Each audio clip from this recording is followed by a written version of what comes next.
Ladies and gentlemen, we're here. I'm part of the Kliq, isn't everybody? Yes! Yes! Yes! I got an idea, yeah. Beat up John Cena!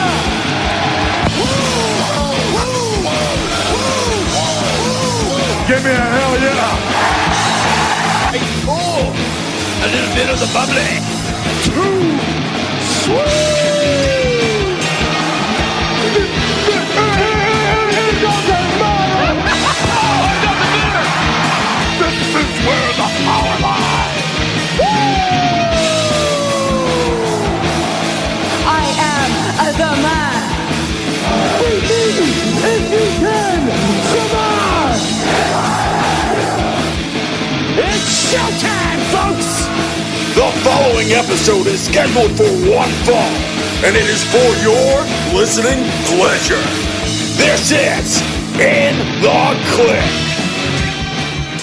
What's up, everybody? Baby Huey here, and joining me once again is my good brother from the Fight Game Podcast. It's John LaRocca. How's it going, man? It's going good, man. It's been a long time. Not for you and I. We've met up a couple times, but long time on the podcast, my friend. Yes, exactly. So, yeah, I mean, for you and I, we hung out last week and a couple weeks before that. But I think for the audio sphere, the podcast world, for all the Kliqsters out there to hear you and I conversate over pro wrestling, it's been a minute, which was funny because the last time we did, that was even, I think, a longer downtime in between. We're trying to make this all work. It's a lot of moving parts for me personally, just stuff at work going on. I've been following me on social media. You guys already know what's going on. But yeah, just a lot of stuff behind the scenes on the home front, and just it's tough, man, just to watch all the pro wrestling that's on TV every week and then find time to record and talk about it. It's a lot, man, but hey, we're back at it. It's long overdue. Of course, John, you're one of my favorite people to talk all things pro wrestling. As I've said many times before, I think you're one of the greatest minds I've ever met as far as just someone to talk to about pro wrestling. I'm putting you over, man. So thank you. Appreciate that. You're welcome. A lot of stuff to talk about. We'll just jump right into it. So actually, it was kind of interesting. I remember, a couple weeks ago, you and I were going to try to record and talk about Ring of Honor and Slammiversary with Impact Wrestling. At this point, it's kind of old news, but I definitely recommend to anyone. It's all about I think for a lot of wrestling fans, trying to find the alternative, something different to watch outside of the big bubble of WWE and probably even AEW now at this point. So I do recommend, if you have the time, go watch Ring of Honor's last pay-per-view. Was the best in the world, which is very funny. That saying's been thrown out a lot in the last few days. Yeah. But also Impact Wrestling, Slammiversary. I just recommend both shows. A lot of fun. Is there anything you want to touch on? Just mention about both those shows. Yeah, I would say both are fun shows, solid shows. Those who haven't watched Impact or Ring of Honor, like you said, like if we're looking for alternatives, there are good alternatives out there. They're free on Impact Plus app. You can get that show free on there. You can get Ring of Honor, I guess, it's free on Fight TV. It airs a couple of days later, from what I understand. But Impact's been they've been correcting the ship, in my opinion. A lot of new talent there, a lot of stuff with New Japan, Jay White, and etc. have been showing up, and it's added a lot to that show in quality. Right, new talent infuses new creative and new new matchups, and I think Impact's riding a nice little wave here, and let's see if they can keep the momentum going. Yeah, I think that's something you just touched on, that this is more just larger picture as far as the forbidden door everyone keeps throwing around, and just working relationships amongst different promotions. It seems like Impact Wrestling is probably benefiting the most right now as far as just the potential opportunity of talent, people from New Japan, people from AEW, not a whole lot from AEW, but obviously Kenny Omega, and every once in a while someone else might pop up. And there's the possibility maybe NWA with Mickey James showing up recently, and trying to recruit people for Empower, the all women's pay-per-view. So it looks like Impact, at least just on paper, is open for business. Anyone can show up in the Impact zone. Yeah. So that's exciting stuff. So definitely recommend Slammiversary. That kicked off kind of momentum they're on right now in the last couple weeks. And Ring of Honor, I've just been really digging Ring of Honor, what they've been doing. That roster really good variety of matches they can put together. And I love their YouTube channel. They put a lot of highlights from every week's episode of TV. So both of them, yeah, kudos to both of them. So like I said, just if you look at something different. But another promotion that is near and dear to my heart that I've been trying to watch more in actually I got on board the last couple years, but I mean, I fell off just obviously the pandemic and everything going on. I'm trying to catch up is MLW, Major League Wrestling. And last weekend, it finally dropped Battle Riot 3. Their big return show. I guess actually technically it was filmed a couple weeks ago in Philadelphia at the old ECW arena, which is very cool. Very hallowed ground. Is that the right term? Like yeah. I would say so for sure. Historical. Yeah. Setting for pro wrestling. Just all the matches and moments that have happened in there. So Battle Riot 3 came, and you can watch it free right now on Major League Wrestling's YouTube page. And I don't know what the plans are if they're going to be airing. I'm guessing they probably filmed a bunch of matches that weekend, and that's probably going to get edited down and chopped up and I think premiere on Vice TV over the coming weekend. That's what I'm guessing. But yeah, so you and I both watched Battle Riot, and a lot to talk about here. It was a riot, all right. A chaotic riot. I guess real quick, we saw I guess the actor or person formerly known as Dario Cueto, right?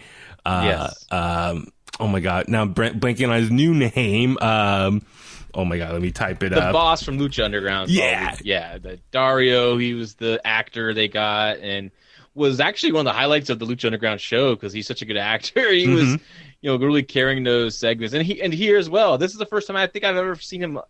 I guess not live because it's taped, but I thought for a live segment in front of a crowd, I thought a crowd that's not there to chant with everything like Lucha Underground was, like, because it's essentially just a TV show, right? So yeah, here I think he did really well out there as his first in live crowd appearance, I guess you want to say, in front of a live audience cutting promo. Cesar Duran, that's his new name. I was looking up, so it's kind of weird. I guess is this technically like an alternate universe timeline of him yes, I don't know.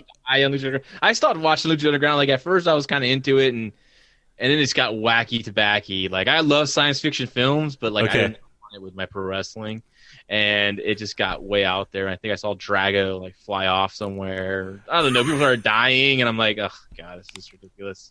It's funny. So a little inside joke for the Kliqsters out there who, for any of the longtime listeners, if they've caught on, the inside joke with Jimbo and I was every time he would reference Lucha Underground, I would reference that I'm the biggest fan of Lucha Underground. I'm a bigger fan than him. And of course, deep down, he would get pissed off because I didn't watch any of it. And I don't know if I told you this, maybe off the air, I can't remember. Penta, was booked at that first APW Cow Palace show a couple years ago. And I went up to Penta and I said, dude, I love Lucha Underground. I love you on. I'm your biggest fan. I told him all that. And then I told Jimbo, I said, haha, Pentagon, your favorite wrestler in Lucha Underground. No, I'm the biggest fan, even though I didn't watch any of it. So he's like, damn you, how dare you do that? I'm going to go tell him you lied. So, but anyway, so yeah, it seems pretty cool that Lucha Underground is kind of getting a rebirth, repackaging as far as with MLW and being called Azteca Underground. At least they're borrowing elements from it. So, Cesar Duran comes in, cuts a pretty good promo, man. I thought he was working the crowd, and you could tell some of the hardcore fans were Lucha, chanting along and stuff. We saw Conan come out and debut his new version of LAX, which is Danny Limelight, and Slice Boogie. So cool stuff. And then we jump right into that's right, we saw there was like a tag team. Oh my God, I'm totally spacing right now, but it doesn't really matter now at this point.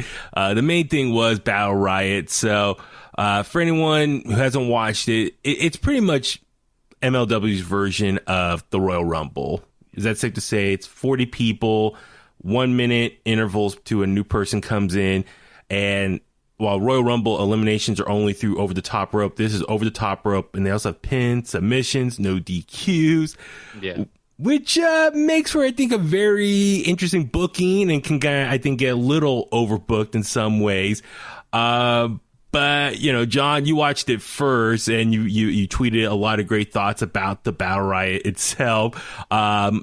Just curious, just kind of maybe sum up just your overall takeaways from the Battle Riot this year. Well, you know, I've seen the other two, and they're pretty good, you know. But this one, I think it was the worst of the three. Okay. Really, not even overbooked. It was just like, I don't think they had an elimination until like 14 entrants entered the ring. So it got really crowded in that ring. Yeah. Very dangerous if you're going to, you know, because, you know how Royal Rumbles go. Mm-hmm. Now today, and for the last, 10 years, new guy comes in, does a bunch of moves, all the people in there, and next guy comes in, does the same thing. It's kind of like a revolving door, right? Everyone gets a little moment, right, in the Rumble. And when guys would go in there and do their moves, it was so crowded. It's very dangerous. Guys taking German suplexes. You don't know if you're going to bump and land on someone's leg. And a lot of times, too, these guys, because it was so dangerous, they would just sit their butts on the mat and hug a bottom rope as these guys are doing their spots. So a lot of guys aren't even working to eliminate other people. It's just so crowded. You can't follow it. Another issue, too, was when there was an elimination, it always happened during someone's entrance. So it's missed, and the commentators missed it as well. And that was very frustrating. So it didn't really break down to where you actually can follow what's going on until the end, when it came down to the heel stable of Contra Unit against Hammerstone, who's the big time, I guess, babyface in MLW now, as the final five people. And Von Erichs too were the last three with them. Yeah. So that was the finish was good. But yeah, I was really disappointed this year. I thought it was a big mess, and I don't like the pinfalls and submissions rules because, first of all, that referee that was in there, he looked lost. Was he just sleeping on the ropes? What was he doing? He just wasn't even asking anyone nothing. He just sitting there watching, and looking around maybe from direction from a floor referee to get hey, guys, but I don't know, man. It was just really, really frustrating to see, and they tried to make that one big powerful guy they got from NXT, the Edge. EJ Nduka, I think that's how you pronounce it. Who looked great as I'm just talking about physically. Big guy, muscles, very green. He needs a little more oomph behind what he does. He's big and can throw people around, but he needs that oomph behind it. And I'm trying to explain it better, with facial expressions and anger and charisma behind it. Yeah, a little more charisma behind it. And early on the night, they were doing the old Royal Rumble. They would pick out numbers, and there'd be a skit. Tom Lawler didn't like the number he got, and he ended up being number 2 in the Battle Riot. And Duca comes up to him. They have a little confrontation, and they never even touch in the Battle Riot. If they even did, it wasn't even featured, wasn't focused on. So, like I said, just very, very disappointed in this one. Yeah, I'm with you as far as, because I don't think I've seen the first two, so this was me okay, all right, something new. It's their version of the Royal Rumble. I was like, okay, 40 people, okay, cool. I was like, because I think WWE, there's 2 minutes in between, so if you got 30 participants with 2 minutes, that's almost a full hour. They say 2, but it's usually 90 seconds. Yeah, right? yeah. Whatever. How the time is going on the show. That's just bring them out. That's true. That's how they do it. But then this one, so I was like, okay, 1 minute 40. I was like, wow, this is gonna be minimum 40 minutes long. And yeah, this was a long battle royal, if you want to call it that. It's so. But I'm with you as far as, okay, cool. Davey Richards, their big free agent signing this summer, he was number 1. It's cool. Welcome back to pro wrestling for him.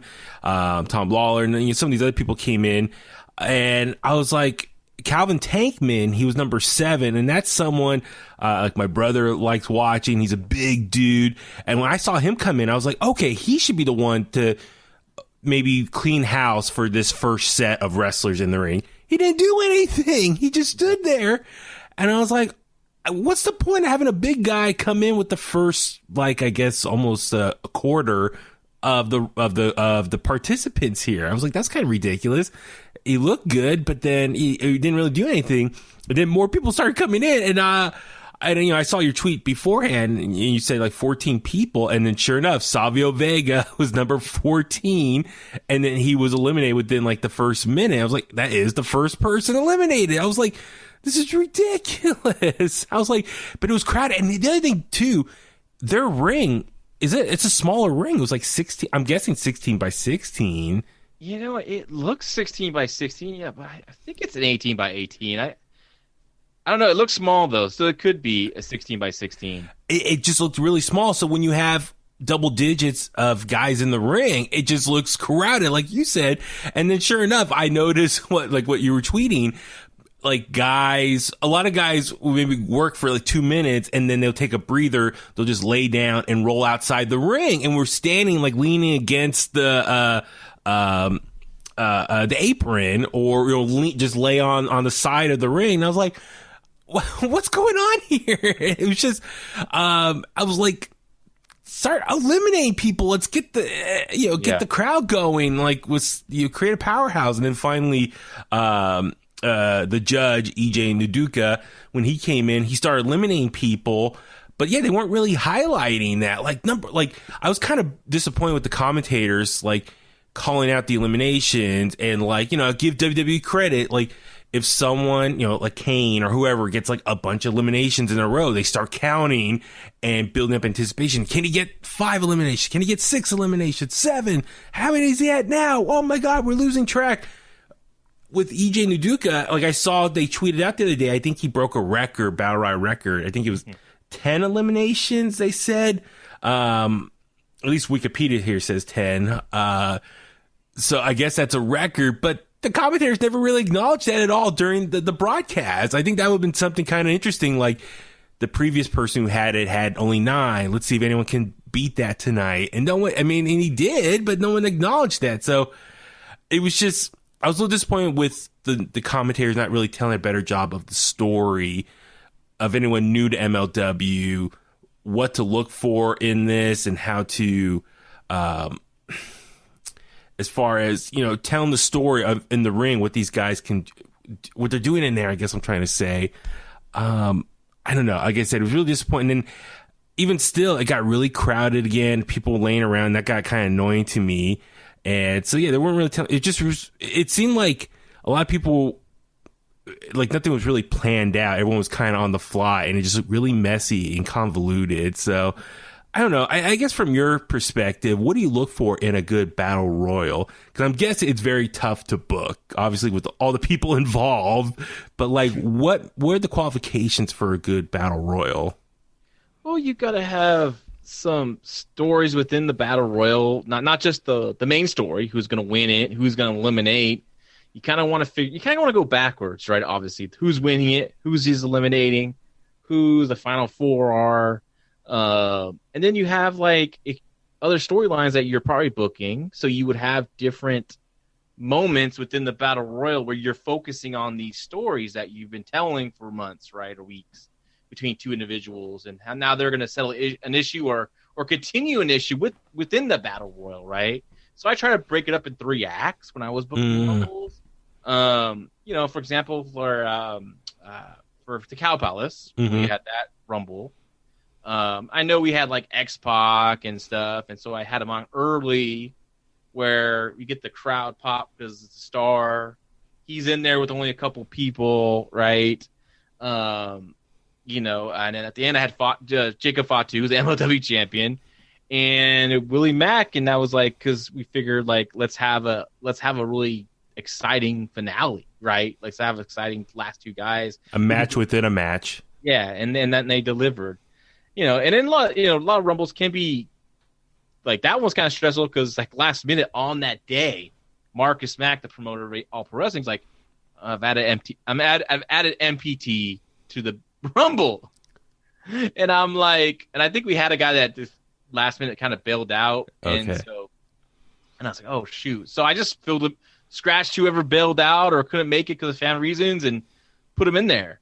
And I remember he was like, and I told him like, oh, you're only going to be in for like a minute and a half, and he was all butthurt, and he kept coming to me like, I remember he kept asking me like, what if I did this and I did that? I'm like, dude, it's a battle royal for a minute. Like, you're lucky that you're involved in this, right? Because, Marcus has a great heart. Me, I usually don't do a lot of this kind of stuff. So, and and it was like a quick little deal, and it was just funny because I remember I saw him at the NorCal Hall of Fame that I was at, and he came up to me. He's still pissed. He was still pissed off about the Battle Royal, and I'm like, bro. You're a last minute replacement. You have nothing to complain about. Anyways, but they're pretty. I don't find them that hard to book, honestly. Okay. Now, I never booked it for television. I will say that. I mean, I booked something for like our YouTube show that we had, but I don't know if they had it. We had commercial breaks on public access the Santa Rosa television station we're on,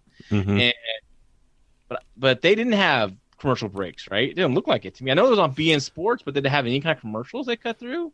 On YouTube, it looked like straight through.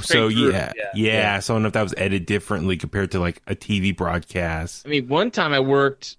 There's a funny story. I worked MPT's promotion, Pro Championship Wrestling in Oroville. We show up. I'm managing my guy Venice DeMarco or Tito Kino that night, and I get there, and his booker, James Hates, really cool guy. I really like James. He's really always treated me really well when I was working up there. But he's like, asked me, LaRocca. He's like, LaRocca, can you help me book this Rumble? That's like the big feature match of the night. And literally had nothing on the paper.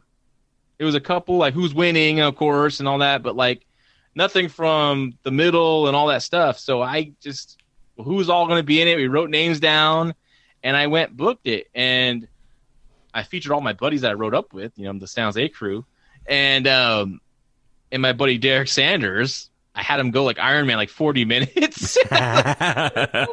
Oh, by the way, I told him what happened. And he's like, man, and I was like, oh, by the way, you're gonna be, being the Iron Man. I'm having you like from like number 5 to like the end. He's like, I don't care. I love being in there. So he was all happy about it. So it's not that hard if you just kind of figure out your 3 main stories and kind of fit things here and there, but like give people moments and let people don't have the crowd's so crowded there. You couldn't figure out what the fuck was going on. Excuse my French. If you couldn't figure it out, I was just going nuts. Yeah, no, that's the thing was like I said, like break it up into acts. That's a good way of looking at it. So, for example, like the first act should have been Calvin Tankman's time to shine, eliminating all those guys standing in the ring. They weren't doing anything. And then later on, maybe the second act could have been maybe EJ Nuduka's coming in and going on a tear with the 10 eliminations. Eventually, we saw Tankman and the Judge face off, and they ultimately eliminated each other. Both fell out because they were the 2 big hosses. So I was like, okay, maybe that's going to lead to something. But they didn't really talk about that too much. And but yeah, the eliminations, I didn't really get to keep track of like who was getting eliminated because the commentators weren't really talking. And you're right. I mean, maybe that 1 minute interval was kind of a detriment to them because every 1 minute there was a new distraction versus, like Royal Rumble, whatever. There's a little more time to breathe.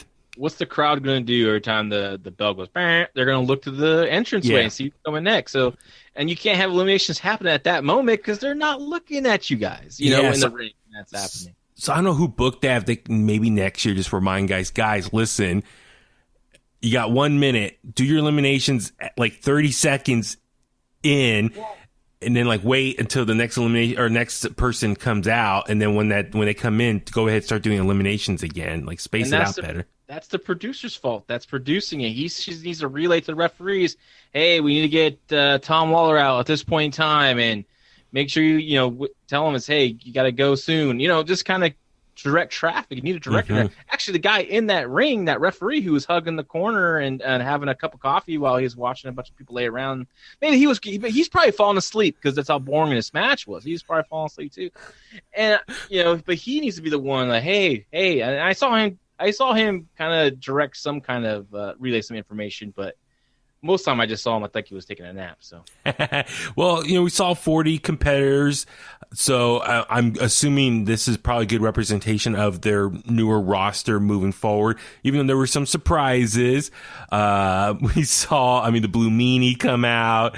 Now, Daivari, isn't he back with WWE as a producer, or am I getting that mixed up with someone? I thought he was back. I don't know. Yeah, currently signed as a producer. So. Yeah. I was that his goodbye from MLW? Then I'm not sure. His last booking there. I'm not sure. King Muertes. We saw Savio Vega, but then later on we saw Quain the Ninja. Is it Quain? Is it pronounced that right? Quain. Yeah, Quain the Ninja. Yeah, that was cool. I mean, that was funny. Okay, you got to have some levity, right? And that Blue Meanie worked because he's from the ECW arena and all the legend, and like he got the big. Sad is that what's really sad is that though Savio Vega and Blue Meanie really got the biggest pops of the night. Yeah. And then we saw a lot of I love the Von Erichs, and so that was cool seeing them. And then saw Hammerstone. So he comes in number 35, goes on a little bit of tear. Now, was he doing his best Hulk Hogan impression at the end? Yeah. Hammer time. He was hulking up, and I liked how it was him and the Von Erichs in the ring, and they were like in the middle looking around, and all the guys of Contra unit were staring at him. And so they started beating him up, and it was down to Hammerstone and Mads Kruger, and Hammerstone eliminated him. Cool little finish there, how that played out. And so, he's now the new number one contender for the MLW Heavyweight Championship. Jacob Fatu comes out at the end, and they have a little back and forth, and he rips the Contra unit flag. Hammerstone does. And apparently, like, if you win this Battle Riot, you can challenge for the title anytime, anywhere as well. So it's kind of like a Money in the Bank ticket as well. Yeah, did I hear that correctly? Like over the next year? So, I mean, just have it where he wins, and then then he gets the next title shot. Like, let's speed this up. Copy every goddamn thing and change and switch it around. But just switch it up. I mean, just keep it simple. But I'm happy for Hammerstone. I think he's come a long way in MLW. He's really become the face of that promotion. He's been the national open weight champion for a long time, or actually regained it. And then, but him and Jacob are like the two big badasses who've been around for a while. So they've been on a destiny or destined collision course to meet. And it looks like it's finally going to happen. So I cannot wait for that. If I'm actually, I just thought of this, the next West Coast Pro Wrestling show, Hammerstone will be there. And I think Jacob is also on the bill. I don't know if they'll, that's a separate universe. They won't acknowledge it, but it would be kind of cool. We get like a little tease. Or don't forget at APW, we had Jacob Fatu versus Hammerstone as, for the APW championship. And that was a really good match. And Hammerstone, he was a heel. Jacob was the babyface. And Hammerstone just, because I booked him since when he was first couple years in business for Premier, and seeing his growth in that match. I mean, from when I first had him, and he was tremendous, especially as a heel. And I know he'll be a babyface this time around, so I'm curious to see when that match happens how they'll gel. But I think Hammerstone's good, Jacob's good. I think it's going to be a really good match and well worth whatever is going to be a pay-per-view. If it's going to be like pay-per-view for like $20, I'd throw $20 to watch that match for sure. Yeah, absolutely. And then I think for anyone who wants to jump on the MLW train, this is probably a good place to start. First show back with fans. Watch it on YouTube, and we'll probably see more fresh new episodes of MLW Fusion over the coming weeks. I don't know when they actually have a little mini series, I think, starting up first, and then I think the new episode's in August. So I think they're trying to introduce, it's smart, introduce the personalities and get over who these guys are before we start seeing them in the matches. Yeah, so good fresh start. All right, let's jump on over to this week's episode of NXT, which I'm excited about because, John, you and I never really have a chance to talk too much NXT here on In The Kliq, and this is kind of exciting just because, it's some current storylines that you and I haven't really had a chance to talk about. I know we talk about NXT UK and some other stuff, but since we're recording when we are right now, let's just go ahead and just talk NXT this week, which I think a lot of people assume it was going to be kind of going through the motions because they were bumped to Sci-Fi. The Olympics are going on. A lot of things going on outside the NXT world. I think a lot of people thought it was just going to be a throwaway episode, but based on I saw what you tweeted, you very much was a big fan of this week's episode. Yeah, I thought it really did a great job of continuing the storylines leading to TakeOver. Was it 36 now? Yeah. Which is going to be a pretty loaded show. So I thought the Dakota Kai turn on Raquel Gonzalez was really well done from a production standpoint. Mm-hmm. They really understand. They're great at making sure they had the right camera angle to where it's still a surprise. Even though I felt a turn was happening, but they held it off to a point where like, okay, maybe it's not gonna happen this week, but maybe next week. Yeah. And because that was one of the only things I was spoiled about the TV tapings was that she turned, and so I thought, oh, maybe it's gonna be next week that's going to happen because that's a tape show as well next week. Mm-hmm. And sure enough, from that camera angle, they don't show Dakota. She comes through with that kick, and I thought that was a great job. And the crowd reacted big, so the crowd must have thought the same thing I did. Like, hey, I think we feel something's going to happen, and that's not going to happen. And it does, and so that was really good. So I thought, like I said, I thought the progression, to TakeOver was really well done in the storyline standpoint on the show. Yeah, so it was officially announced TakeOver 36 will be Sunday, August 22nd, so the day after SummerSlam, which is a little flipperoo. Usually TakeOvers in the past have been on a Saturday and then the big WWE pay-per-view on that Sunday, which is going to be interesting. They have not officially announced the location. I know people were wondering, is it going to be in Las Vegas? Nothing officially announced. I think there's speculation where it's probably going to be. I mean, I don't know if we can say anything but I mean, my guess it's probably going to be at the CWC. That's where they've just been doing everything at. I just personally wish they would go somewhere else. I mean, hell, they're in Florida. Can't they use like one of the arenas down there just for one night only? I kind of hope they would, just to change the scenery, especially for a TakeOver, get back that big packed house vibe.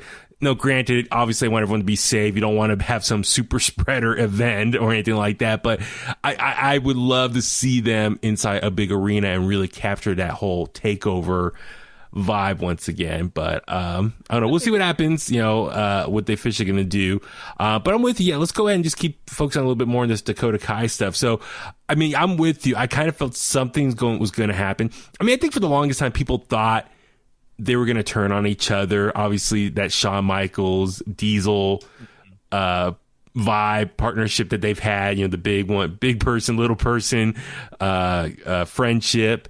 And obviously Shawn Michaels, Diesel, that, broke up. And, all good things must come to an end as far as when one friend wins, the other one might get jealous. And then that's how you create the next opponent for them, challenger. And I actually respect NXT. They really took their time to get to this point. Because you think about Raquel re-debut with NXT as Dakota's Muscle. Was that TakeOver Portland? Yep. February 2020? So here we are almost a month before the pandemic, right? Technically.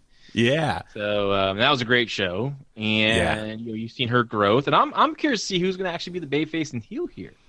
Because Dakota's smaller. It's harder for a smaller heel with such a big, and Raquel herself hasn't shown any redeeming babyface qualities, right? So it could be like maybe Dakota's sending a message to Raquel saying like, I'm tired of you overlooking me, and so maybe she can be the baby. I don't know. It's interesting, or they're just gonna do it, and we gotta figure out who we want to cheer and who. But I guess initially I think Dakota's gonna be the heel, but I think she might be a better in the babyface role. personally. But. Actually, funny you say that. You leave it up to the fans to guess. Very similar to what's going on with Raw right now with Charlotte and Rhea Ripley. No one knew who to cheer for because they both had both tendencies of babyface and heels in various times in their promos over the last couple months with their matches. But in this situation, it's interesting with that dynamic of Dakota, the smaller one, and it would make more sense maybe she'd be the babyface. And Raquel, I don't know if it's a smart move to make her a babyface. She's such a dominant force in the ring. It kind of, overall, the whole package makes sense better for her to be a heel. So I'm with you with that.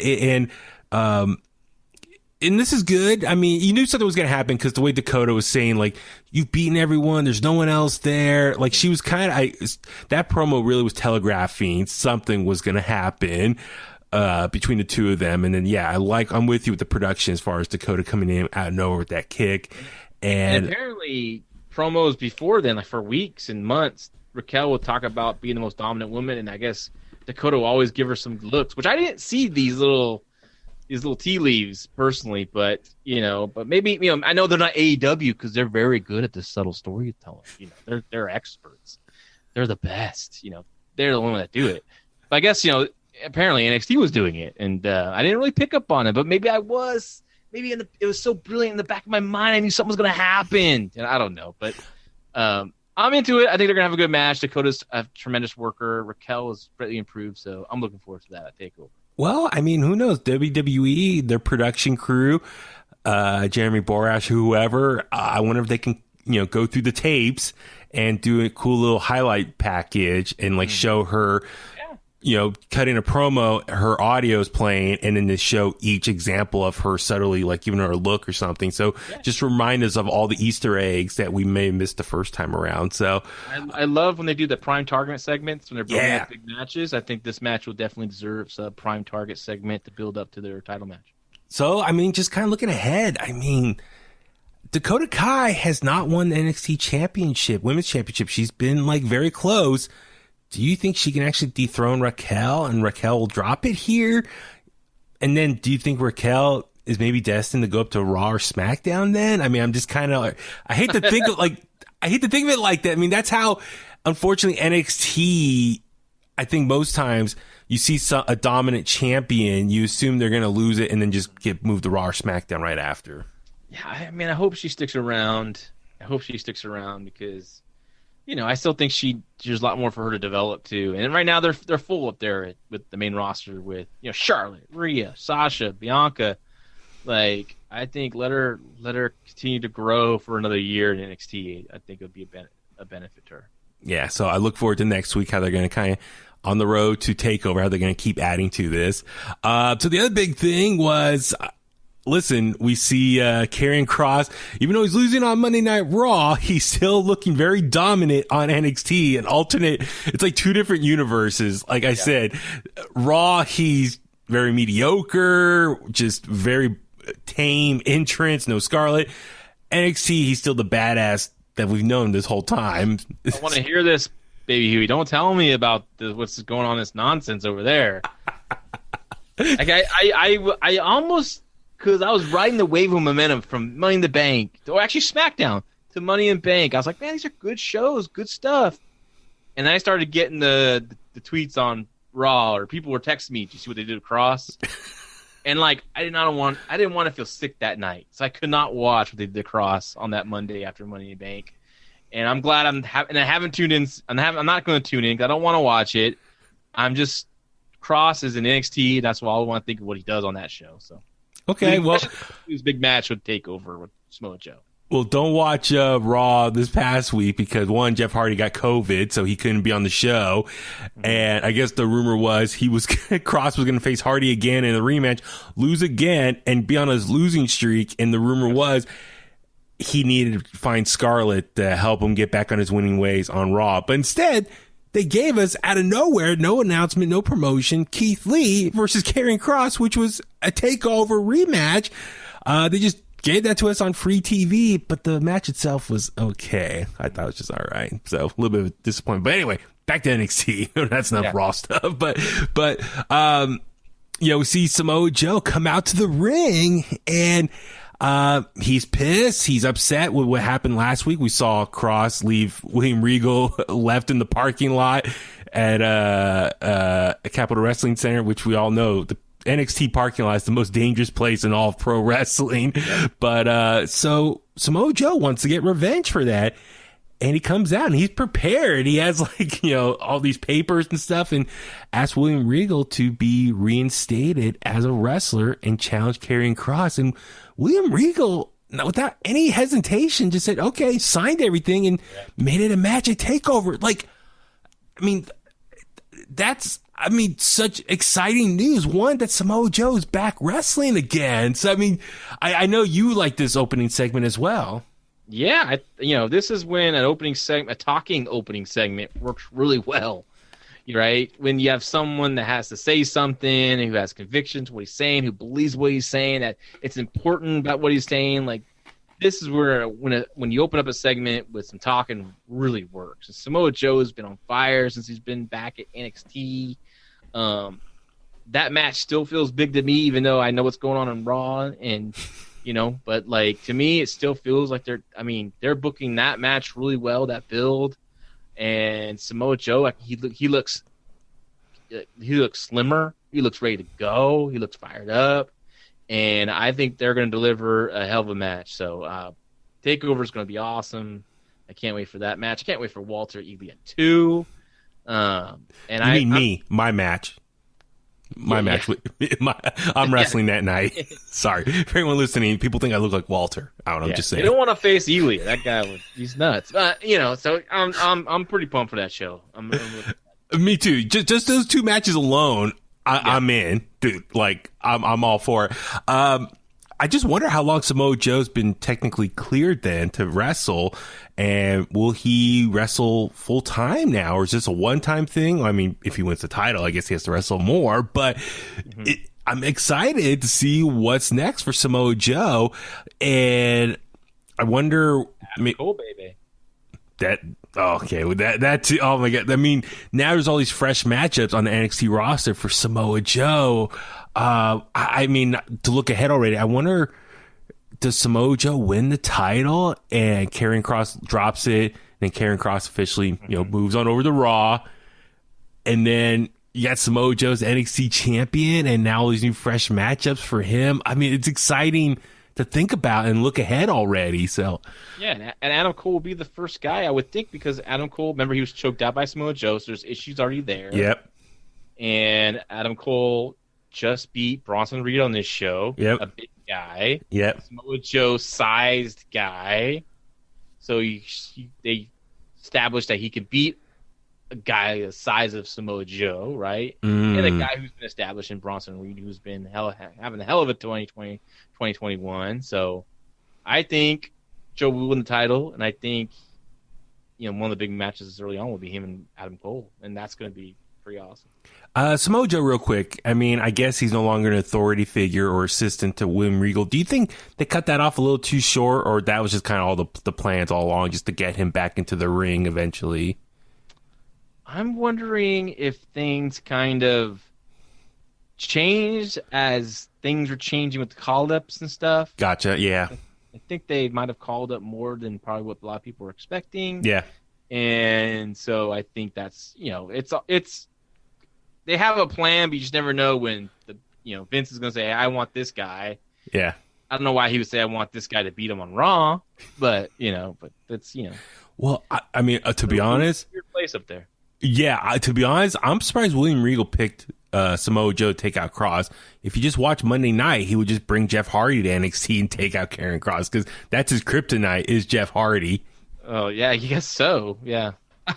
so it's sorry, this is audio, but I was visually dancing like Jeff Hardy for anyone listening right now. But no, I'm excited for this. We could talk more about this as weeks. We still got a few more weeks until TakeOver build up. But speaking of Adam Cole, so in the main event, he took on Bronson Reed. Which let me ask you this: Bronson Reed, I thought he was getting called up as well. He's working dark matches. They worked main event. He dropped the North American title a few weeks ago. I thought he was destined just to move on up to Raw or SmackDown, but he's still in NXT wrestling against Adam Cole.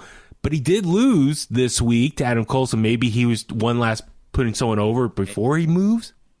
Who knows? I mean, we've seen where people get called up and they're not used for months, stuff like that. So I don't know until I see Bronson Reed vignette or his first match on SmackDown or Raw. I'm not going to believe it until I see it, kind of deal. Yeah, I'm with you. But the match itself was good, and you brought up a good point. Just, I think it's kind of giving people an idea that Adam Cole can take on a bigger guy, similar size to Samoa Joe.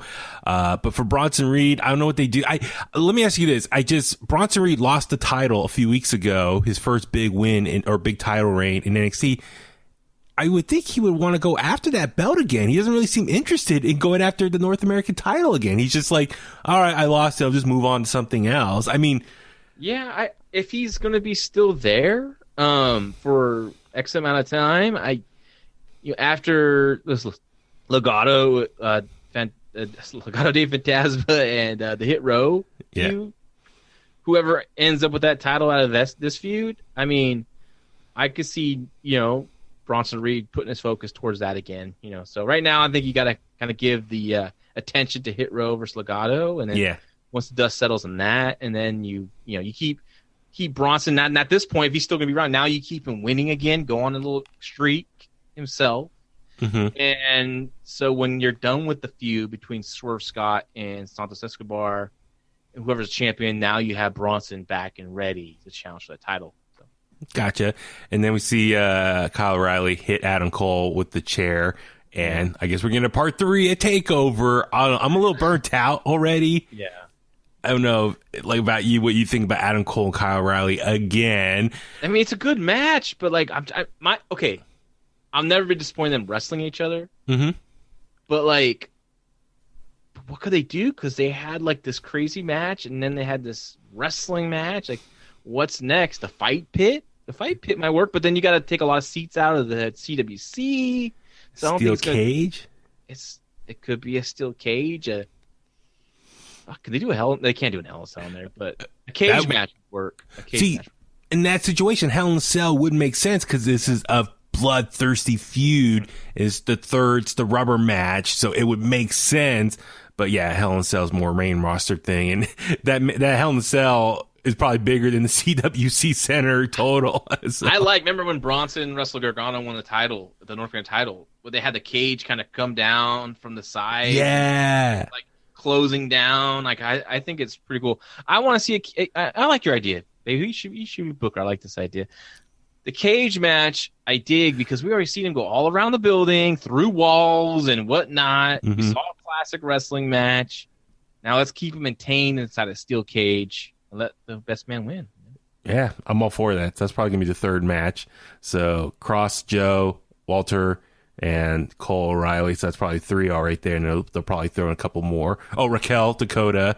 That's 4. And then I say, instead of doing a North American title match, you can save that for a television show. Mm-hmm. Let's get a 6-man tag for Hit Row versus Legado. Yeah, totally. I'm all for that. So, a lot of good stuff on NXT this week, and looking forward to next week's episode as well. Just more adding fuel to the fire for TakeOver. So, a lot of good stuff on NXT. I'm digging it, especially I think for them, they're making adjustments on the fly with all the call-ups and what's going on there. So, gotta give them credit being total pros and adjusting and still making compelling storylines in wrestling. So, props to them. All right, let's talk about AEW Dynamite to wrap things up for tonight. My boy Chris Jericho, I have not seen him bled like that, I don't think, ever before. Let's just talk about the main event here. Chris Jericho taking on Nick Gage, the second labor of MJF's 5 labors of Jericho, which to me it's starting to look like it's more of was it a Christmas Carol, Scrooge, where you're like Ghosts of Christmas Past and stuff like that. Like you're seeing like, people, this is your life type of thing. It's becoming the 5 punchlines of Jericho, or 4 punchlines of Jericho. Is now what's next week? Next week is Juventud Guerrera, based off of some stupid comment. segment from a year ago, whatever it was. Yeah. I was going to say, Sorry. No, oh man, God, there's so much to break down with just this main event alone. As far as okay, I've not seen AEW acknowledge this, but I've seen some people on Twitter say this.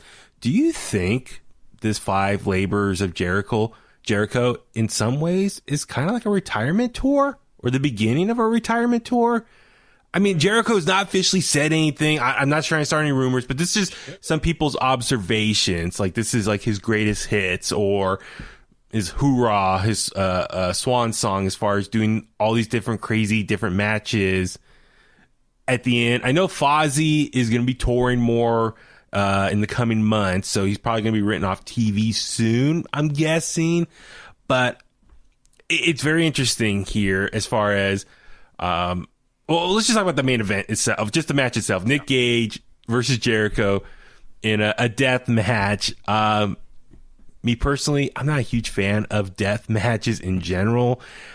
Listen, I know Nick Gage has got a lot of popularity. I mean, the last week alone, he's probably got the most notoriety ever. I mean, unfortunately, it's both to losses for him from his career standpoint. I mean, he lost to Matt Cardona, aka Zack Ryder, the GCW Heavyweight Championship last weekend. Then a couple days later, loses to Jericho here. But, I mean, so much attention from all that. And then Dark Side of the Ring. So 2021's been a good year for Nick Gage and his brand, just people recognizing him. But the match itself, I'm not a super fan of. I'm not a huge Nick Gage fan, just full disclosure, just because I'm not like a fan of the death match style. I don't know what your initial takeaways from this main event. Well, I thought it was poorly worked. I mean, I'm not going to take anything away from the sacrifice that they made on their body because that was very crazy. But this is what I said on the Fight Game podcast a couple weeks ago when this match was announced. I said, this is how wrestling has changed. Because if you're going to bring an assassin, a bounty hunter, back in the day, it'd be like Abdullah the Butcher, the Sheik, Bruiser Brody, you can name a bunch of other people, right? Wild and crazy characters that look like, oh, they're going to tear the babyface apart. And now we got a guy that, I see like multiple times on the street corners begging for change. That's what he looks like to me. Like, he's not looking intimidating. I want to help him. I want to throw him a bottle of water. You know what I mean? Like, and say, hey man, hope you get back on your feet. And I thought this, like I said, and here's the thing: the psychology around this whole match is stupid too, because Jericho is your babyface. Yep. So you're booking a guy who has this underground following. So why would they hate this guy for attacking, for wrestling Jericho and trying to maim him? Like, they like this guy too. You understand what I'm saying? Yeah. So, like, where's the heat? There's no heat. It's just kind of a marked booking of, like, a popular guy that has a really small underground following. And I know that match had a great rating, and people are going to think, oh, well, look at that rating they did. Well, here's the thing, folks. What do we do when we see a car crash on the side of the road? We stop and look. Curiosity. If you're scanning channels and you see this dude bleeding out and Jericho bleeding out, or you're like, what the hell is this, right? And that's why I don't think they said, oh shit, Nick Gage is on the show, I gotta watch it. No, that's not the case. It's actually funny you say that. So on Wednesday was my dad's birthday, and so my brother and I and my aunt and my uncles, we took him out to Applebee's. And so my dad asked like one of the waiters there, hey, can you change the TV to the Giants game, Giants Dodgers? For some reason they didn't have access to the game. It was blacked out. And so, but the guy was channel surfing and he came across TNT and the Jericho match was going on. And I looked, I was like, oh, look, it's the main event. I knew what was going on, but I imagine the same thing. People channel surfing, it probably caught their eye. So yeah, from the rating standpoint, yes, I'm with you. Like, I know he's a big underground following. A lot of people love him, his hardcore fans and fans of that style. I know some people say he's the white New Jack, so he has a lot of similarities there. And the other thing too is, listen, this match was his biggest match of his career as far as 100%. The name of who he's wrestling, the scale, on cable television, inside the arena. I mean, he's wrestled more smaller venues, but to be seen by over 1 million people, this was his biggest match. So I think a lot of people were just cheering for him, just as congratulations. This is your biggest moment of your career. You know what I mean? So it's like, I think a lot of people were just happy for him to be there in the moment, but that takes away from the storyline. And you tweeted out something, your observation, which was dead on, how he would do one thing to Jericho and then go turn to the ropes and start, feeding off the crowd. Well, he was working the match like he would work a match in I don't know where they do death matches outside the park somewhere, or some field over in Kentucky. I don't know what they do, but he's working the match like he's working in front of his audience like that. But the booking is the story is you are here for MJF. He's paying you money to take out Jericho, and he's working it like an indie match. Like he'd work on any indie match that he works on, or death match that he works on the indie scene. So he needs to be on Jericho and trying to maim him, and instead of oh, I got this new thing, I'm gonna stab him with, I got this, I got that. And poor Jericho was sitting there waiting for his butt to turn around. You're not supposed to turn your back on your opponent. Don't it happen? I've seen this happen many times in APW back when I was just hanging around the school. And I mean, if you turn your back, you get nailed hard. Because why would you make me look like a chump if you're just turning your back on me? From a logic standpoint. And also, you're also showing people this is bullshit. He's not going to attack me because and that's why I see Michael Moss just freaking nail a dude from behind that just turned his back on him and just destroy him. And Jericho, I shout know out to Michael Moss. Yeah, he listened to The Bone. He told me that. I love that guy. Thank you. Sorry. Great guy. And Jericho at one point sitting there with the baseball bat in his hand, bleeding. Yeah, waiting for Nick Gage to hold up a light tube. It's like, Jericho, just go up there and nail with that damn baseball bat at this point in time, right? He's taking forever. It was a mess. It was a car crash, and I think last week we had blood. The week before that we had blood. Now we have all this blood. What's going to happen after? Yeah, so, man, a couple things. Okay, for the match itself, deathmatch wrestling in general, why I'm not the big fan. One, I just don't like seeing people really hurt themselves and potentially scar up their body really bad. I mean, Jericho, early on, Nick Gage brought out the pizza cutter and,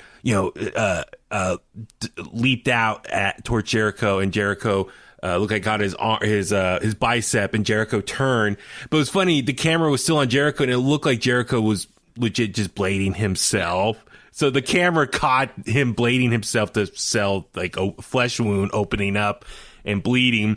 And then, of course, there's the whole, controversy, later on, Nick Gage was slicing Jericho's head with the pizza cutter, and they go to picture in picture for the commercial break, and a Domino's pizza ad airs, and then Domino's apparently got mad at AEW, for, they should. Yeah. Yeah, so the connotation there, the negative connotation associated. I wonder if AEW got clearance from TNT to do that. So I don't know. We'll see. Probably get more info soon. But deathmatch wrestling, sometimes when I watch it, and this is not, this is more of a general statement. I know it doesn't happen all the time, but I feel like a lot of times there's just not a lot of wrestling. It's just guys or whoever just grabbing the nearest weapon and hitting the other person with it. There's no storytelling. There's not a lot of wrestling involved. So that's why, in this match early on, Nick Gage was trying to do some wrestling, and I just wasn't really buying his wrestling moves. He just didn't look. He looked out of place, not using a weapon on someone. His hitting, the punches he was throwing were not really good work punches. I was just a little. Yeah, I agree. And then, there's the violence part, the blood. I get kind of, oh, that's too much. Now, as far as the placement, Nick Gage, based on who he is as a person and the death match, the king of the death matches, if this is these 5 labors of Jericho, I kind of associate them as levels in a video game. I think Nick Gage on paper would be better off as like the fifth and final, the big boss, the king boss at the end, based on, okay, MJF is getting desperate. The first 4 rounds, Jericho beat. I need to go balls to the wall. I'm desperate. I need someone that literally go out there and try killing him. Nick Gage. So I thought he would be better off as the fifth and final one. Like you, I was like, I don't know how is MJF going to top this down the road in the next coming weeks? Because I don't think Juventud Guerrero is going to be. That's just going to be fun nostalgia for the fans. Did they announce the gimmick of that match is he must win with a maneuver off the top rope? Yeah. So what does that mean? Like does he either hit a move on the top rope or win a? I think he has to win by doing a move from the top rope. So does like a frog splash count? I mean, yeah, it's a top rope move. But he just did the Hurricanrana in the match, didn't he? No, he did the Hurricanrana, and Nick Gage went through the glass. Yeah, he did. He done a drop on the top rope. What a dumb. Like, you followed this up with Juventud Guerrero. Juventud was a good guy at Cow Palace. I would say when I met him at Cow Palace, we booked him for Cow Palace, second Cow Palace show. He was a That's right. Cool guy, man. Chill, cool, down for whatever. Damn, dude. Well, no. So what I'm saying is, yeah, I mean, this Nick Gage on paper should have been maybe the fifth and final boss. Like, because you look at the end of the match and Jericho was so bloody and beaten up. How epic would that have been if that was the fifth and final one? Jericho overcame all 5 rounds or labors of Jericho, and the fifth and final one, he's just bleeding, and he finally earns that opportunity to take on MJF. And my guess that's probably going to happen at All Out, but symbolically, that would look great. The blood, and it's 5 weeks of just intense matches and surprises, but visually, we only got that after the second match. So it's like, how he looked at the end looked great as far as the story goes, but that would have been better after the 5th round that he overcame those odds. So that was another thing. It was just like, great visual look, but you should have done that like 3 weeks later. But maybe the final guy is the Invisible Man. I'll never be able to beat that guy. I've seen there's been some indie matches with invisible guys, which I saw on videos. Like, Jericho's living out his cool kid fantasy with the cool kids. Maybe he's gonna do the Invisible Man match and try to piss off people that are pissed off at him for doing all this crazy stuff. Gonna bring back the Yeti or something like that. All right, still alive? I think so. But no, what the other thing too about this match was what I was thinking. Okay, if this was gonna be the like. Let's say, because I think a lot of people were worried, like, okay, Nick Gage, this is his biggest opportunity, and he's going to take on Jericho. That kind of sucks. Like, this is his biggest match ever, and he's going to lose because he's such a lovable babyface on the indie scene. I was thinking, okay, how do you book this properly to kind of keep everyone looking strong? Jericho and Nick Gage. I thought what was going to happen was Nick Gage constantly going to the fans and like trying to feed off them. I thought MJF was going to be on commentary saying like, Nick Gage, pay attention, focus. I'm paying you good money. Take out Jericho. And finally he gets so pissed off, he leaves the commentary booth, go towards the ring and says, listen, I'm paying you money. You beat him up. And Nick Gage says no, or gets distracted. And then Jericho rolls him up for a quick win. You know what I mean? I thought that's how it's going to go. That way you keep Nick Gage looking strong, maintain his baby face that he's arguing with MJF, and then Jericho still picks up a victory. I don't know. I was trying to think, how can everyone look strong because everyone's all well loved except for MJF. And I also think this show, they're running out of time like they usually do for the main event. The finish came out of nowhere. There's no real build to it. Like, yeah, I think they're running out of time, and because I don't think there was that big of a comeback for Jericho. He just won with the. Well, I know something was up because the referee, Jericho's talking to the referee. The referee, tells Nick Gage, and all of a sudden, boom, the juice effect happened. So I'm guessing time-wise was running out on them, which happens a lot in AEW. Time management's an issue with them. Yeah, so we get Juventud Guerrero next week for Stage 3 to late, which is, I mean, okay. See, you and I, we lived through that WCW era. Was there, I can't remember now, because was that like 97, 98? Like, was that a big rivalry that they had? I know MJF made a reference to Juventud Guerrero back in 2019, or Jericho did, and MJF had no idea who that was, and he told him to Google him, and he Googled him, and now that's why he's paying him to challenge him. But back in the 90s, did Jericho and him have like a really big rivalry? I'm trying to remember. It's been so long.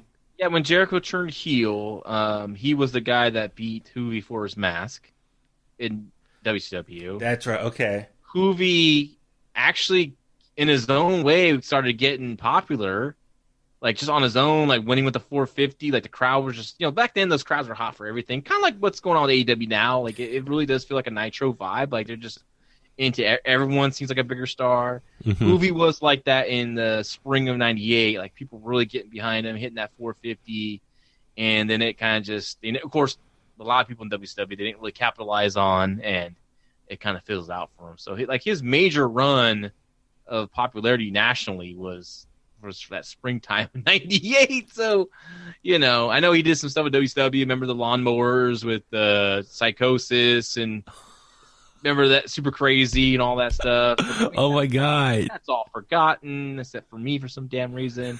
And so I'm sorry, not to cut you off. I'm thinking, I know you do with Fight Game on the Patreon, you do Raw 97 reviews. I think you and we should do 98 WCW reviews or Nitro. Yeah, that'd be very cool. But yeah, so the AEW crowd, they just, they're in on the game just like the ECW crowd was. Like they're in with everything. They're gonna enjoy it. They're gonna give Hoovy a big reaction, but it's weird match. And then how you top that? The next, Jericho's gonna win the next all of them. So how do you top that? Like, did he get some big monster? I don't know. Does he get the Big Show? Because they were tag team partners in WWE. Like, I'm telling you, man, it's gonna be the Invisible Man. He has to beat. Gonna happen. We'll see what happens here. The blow-up doll from DDT. I don't know. Yeah. So, last thing, just touch on. This was the big thing. The opening match was the 5-on-5. It was, I guess, the Elite Squad. The Elite guys all dressed up in Looney Tunes from Space Jam. I guess some cross promotion there with Warner Brothers, and so they're all wearing like Toon Squad Space Jam jerseys and wearing some Jordans from the '90s shoes. And then we see Hangman Adam Page come out with the Dark Order, a cool little video package to set that up. And he officially walks down with them. He's wearing purple. His the graphics on the screen turn purple. So is Hangman officially a member of the Dark Order? Is he the leader now? Like, yes. I feel bad for that guy, man. He was one of the hottest acts in that company, and it looks like they're switching gears and not going with him for the championship at All Out, which I think is a big mistake. Yeah. I know I believe they signed CM Punk, and Daniel Bryan, I believe, is on his way. So I still think you finish this up first, and those other big matches will be there for you. Those guys.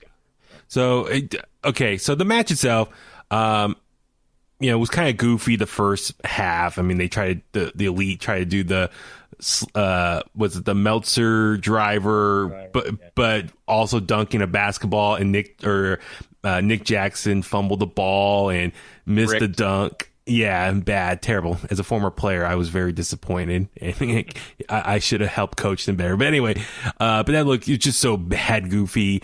Once I got the eliminations going, it was down to Hangman versus his elite buddies or former elite buddies, the Young Bucks and Kenny Omega. That's when things started really taking more serious. And Hangman, he was kicking out everything. The three of them were 3-on-1, and I really was enjoying it. It finally started being serious, and then Kenny was in there and didn't want it, get in Hangman's face. I don't know, what do you think of how the whole finish played out here? I like the finish. I like the last few minutes of the match because it was finally taken seriously. I was shocked by the results, and then we come to find out that they are switching gears. So yeah. But I thought, okay, he lost. Maybe they're gonna have a way for him to get a championship, or maybe they still do. Who knows what they're gonna do? I thought that part was good. I didn't like the entrances. I don't mind Page's entrance to the Dark Order. That's fine. But when the heels music started playing, the crowd started booing, man, and I was like, wow, that sounds some good heat.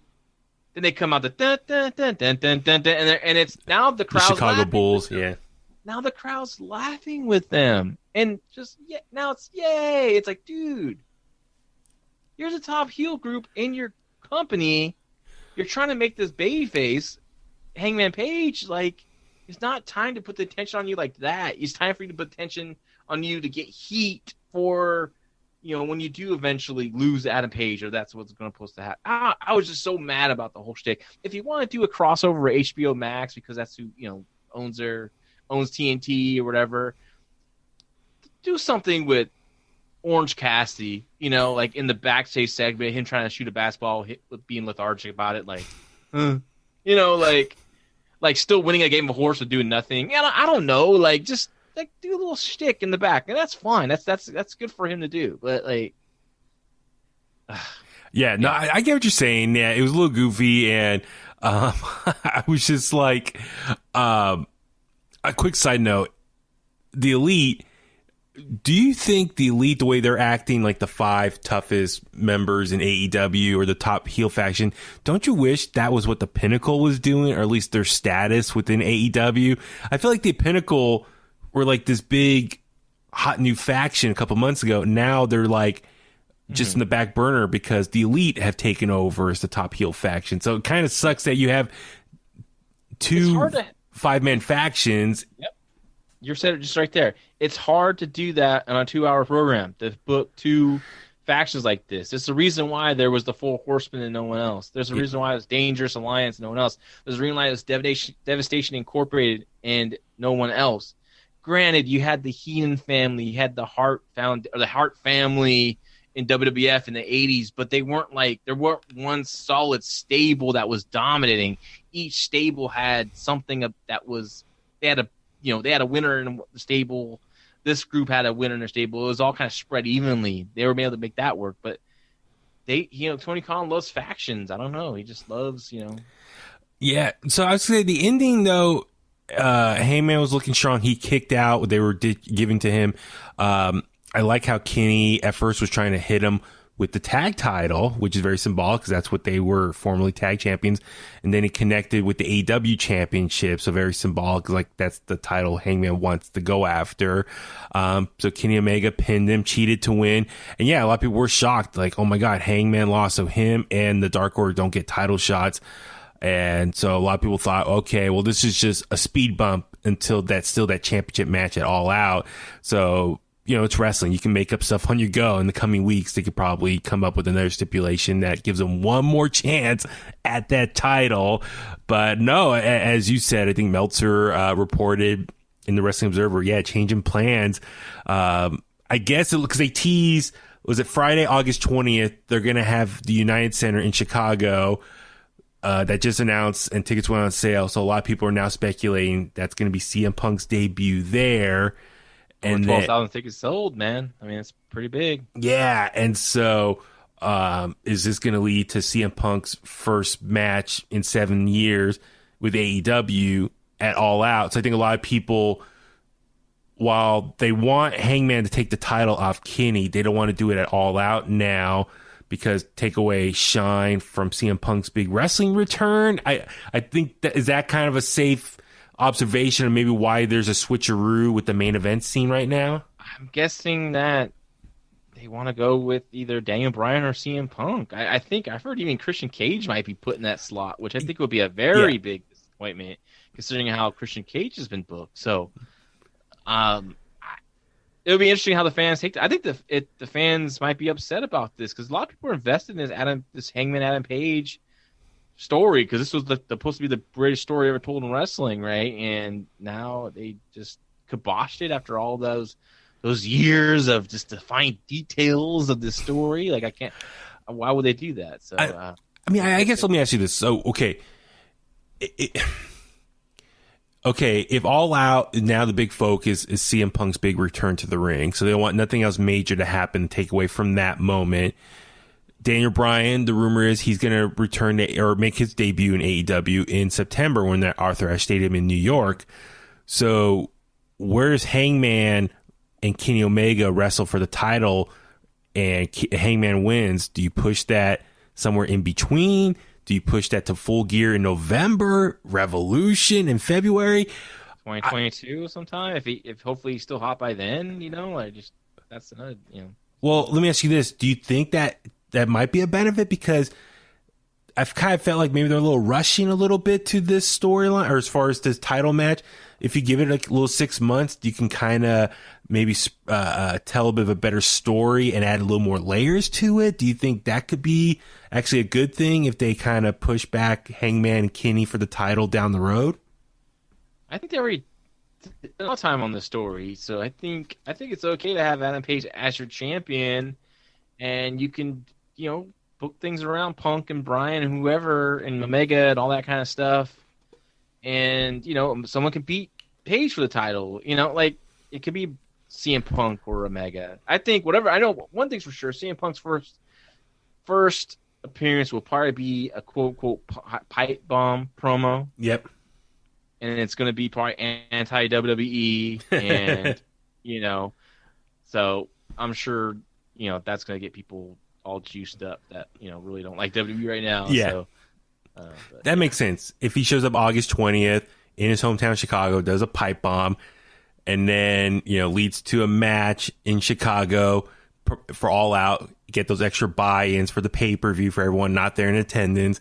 But you spread it out, Daniel Bryan in September, if that's what happens, and then Hangman another time. So you have these three big potential huge story headliners. You spread them out. So I guess maybe that's why AEW's changing things up of like, I hope they take care of Hangman and give him that world title championship. If they're postponing it or change of plans, I just hope they're just postponing it, but he still deserves to be, excuse me, I sound like JR there, AEW world champion. So I don't know. We'll see what happens. I mean, a lot to look forward to in the coming weeks and months with AEW based on what's going on here and all the rumors and buzz surrounding it. But but overall, I like the energy from Dynamite this week. So a lot of good stuff to look forward to still. So on that note, let's start wrapping things up. Sorry, we're going a little long-winded here, but John, as always, thank you for joining me. Please tell the Kliqsters where they can find you, follow you along, and all your podcasting and social media prowess. I'm on the Fight Game podcast with Karrion Gonzalez. We're on the Wrestling Observer Network. You have to subscribe to that website to listen to our show. You can follow me on Twitter at LaRoccaJL. I usually just throw a lot of my opinions out there on matches and stuff. I watch a lot of wrestling. I still can't believe I still watch so much wrestling, but I'm still watching a lot of stuff, and I like to share my thoughts on it on that social media site. So, I hope you give me a follow, and we'll talk to the people out there about the thoughts on in matches and what's going on in wrestling world. Absolutely. And I'm Baby Huey. Follow me on Facebook at Baby Huey Official, Twitter and Instagram at Baby Huey83. Subscribe to In The Kliq on your favorite podcast platform. Also, YouTube. I've been staying on top of things with the YouTube channel, so please subscribe there. At In The Kliq on social media, inthekliq@gmail.com. We got merch if you're interested. Get that by clicking the link in the bio of our social media handles. All that good stuff. We appreciate the constant support. And on that note, let's go home. And that's the bottom line because Huey said so.